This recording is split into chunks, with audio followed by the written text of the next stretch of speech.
तेतुलमारी 22/12 में विधायक ढुल्लू का हुआ भव्य स्वागत। जमकर हुई आतिशबाजी और फूलों को बरसाया। आपको बता दें कि धनबाद अल्पसंख्यक मोर्चा के जिला उपाध्यक्ष जलाल अंसारी के नेतृत्व में भाजपा विधायक ढुल्लू महतो का 22/12 में भव्य स्वागत किया गया। तेतुलमुरी 22/12 बस्ती भाजपा के झंडे से फटा हुआ था। विधायक ढुल्लू महतो का संबोधन को सुनने के लिए घर घर से लोग निकल पड़े थे। महिलाएं छत से विधायक ढुल्लू को सुन रही थी। ग्रामीणों ने कहा, इतिहास में पहली बार इस मुस्लिम समुदाय बाहुल्य एरिया में भाजपा विधायक को इस तरह के स्वागत हुआ है। सभा सिजवा नागरिक समिति के बैनर तले जामा मस्जिद के मैदान में हुआ। ग्रामीणों ने कहा, आज तक बस्ती के लोगों को हर पार्टी के नेता ने छलने का काम किया है। थक हार कर अपने अधिकार की मांग को लेकर भाजपा के शरण में आए हैं। भाजपा विधायक ढुल्लू महतो ने नागरिकों को एक कमेटी बनाने की सलाह दी।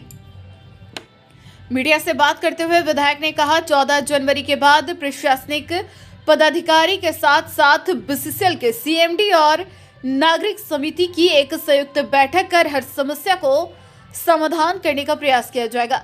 विधायक ने ग्रामीणों का भरोसा दिलाया कि उनकी समस्याओं का समाधान के लिए जिस हद तक जाने की जरूरत पड़ेगी वह जाने को तैयार है। विधायक ने कहा, अगर बातचीत से काम नहीं बनी तो बीसीसीएल की चक्का जाम कर। इस बारे के लिए क्या योजना है आपके पास? देखिए, 22/12 के साथ साथ इस क्षेत्र के तेतुलमुरी बस्ती 22/12 मतलब आसपास के सभी बस्ती हो या क्वार्टर हो या मोहल्ला हो, सभी लोग त्रस्त हैं।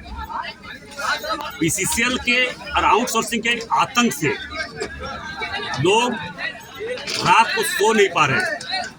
इन लोगों के मन में भावना में डर घुस चुका है, क्योंकि दो मस्जिद जमीन में समा गया, आग में समा गया, रास्ता कट गया। पानी बिजली जो सुविधा थी हम लोगों के द्वारा दी गई थी, सारा सुविधा ध्वस्त हो चुका है और बीसीसीएल और राज्य सरकार किसी प्रकार के ध्यान नहीं दे रही है। और तो और बीसीसीएल और आउटसोर्सिंग के द्वारा जो पूर्व एसएसपी संजीव कुमार के द्वारा गिरोह जो बनाया गया था गुंडा क्रिमिनल लोगों का, उसके द्वारा आउटसोर्सिंग को संचालित किया जा रहा है। मगर अब समय बदल चुका है, स्थिति बदल चुकी है, लोग जागरूक हो चुके हैं। देश के आज़ादी में जिस तरह से अंग्रेजों के साथ हमारे भारतवासियों जिस प्रकार से आंदोलन किए थे, उसी तरह गुंडा क्रिमिनल और आतंक के खिलाफ लड़ाई और संघर्ष करने के लिए अब तैयार हो चुका है। इसलिए समय रहते सावधान हो जाए बीसीसीएल और ऐसे भ्रष्ट अधिकारी जिनके द्वारा गिरोह बनाया गया था, उस गिरोह भी सावधान हो जाए, क्योंकि उसका बाप लोग चला गया। जो गिरोह बनाया था क्रिमिनल चोर लोगों का, उसका बाप चला गया, चोर का सरदार चला गया। तो कम से कम अब सावधान हो जाए और गरीब लोगों का जो पानी जाती थी, बिजली आता था, सारा तार काट दिया गया, पाइप काट दिया गया, रोड खत्म कर दिया गया, वो अब सावधान हो जाए और सही तरीके से रहना है तो रहे, नहीं तो उसका जेल का दरवाजा खुला है, वो जेल जाने के लिए तैयार रहे।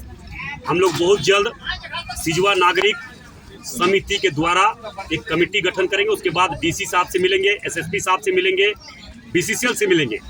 मिलने के बाद सारा कानून के तहत हम लोग इसका सारा सूचना जानकारी राज्य सरकार, जिला प्रशासन और बीसीसीएल को देंगे।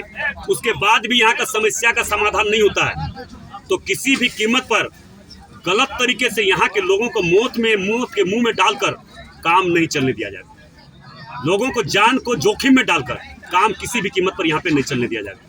इसके लिए हम लोगों को जेल जाना पड़े, गोली खाना पड़े, मरना पड़े, हम लोग मरने के लिए तैयार हैं। और शुरू से सदैव से मेरा इतिहास ही रहा है, माफिया गुंडा और आतंक के खिलाफ इस क्षेत्र के गरीब, शोषित, पीड़ित, कमजोर गरीबों के लिए लगातार आवाज उठाते हैं, आवाज उठाते रहेंगे। मैं इस क्षेत्र के तमाम माँ बहनों के साथ साथ इस क्षेत्र के सभी भाई बंधुओं को मैं अपने ओर से आश्वस्त करना चाहेंगे कि आप निडर होकर रहिए, क्योंकि इस क्षेत्र के विधायक आपका बेटा, आपका भाई है, ढुल्लू महतो खड़ा है। और ढुल्लू महतो के रहते, उनका बेटा और भाई रहते हुए किसी भी तरह का यहाँ पे आतंक नहीं होगा, आतंक नहीं चलने देंगे, गलत नहीं होने देंगे, चाहे गलत कोई भी करे। इसलिए मैं ये आश्वस्त करके जा रहा हूँ और बहुत जल्द एक एक समस्या का निदान, इस क्षेत्र का एक एक समस्या का निदान हम लोग करने का काम करेंगे। वार्तालाप से बात नहीं बनेगी तो क्या होगा? उसके बाद आर पार की लड़ाई होगी, चक्का जाम होगा। उसके बाद जो गिरोह बनाया था यहाँ के पूर्व एसएसपी संजीव कुमार, उस गिरोह भी अगर आएगा तो गिरोह का भी चकनाचूर होगा, उसका ईंट से ईंट कबाड़ दिया जाएगा। ये भी वो लोग भी जान रहा है, ये कोई छुपा हुआ नहीं है। जब उसका बाप यहाँ से चला गया तो दादा लोग को सम्मान करना सीखे, नहीं तो यहाँ से जाने के लिए वो भी तैयार रहे।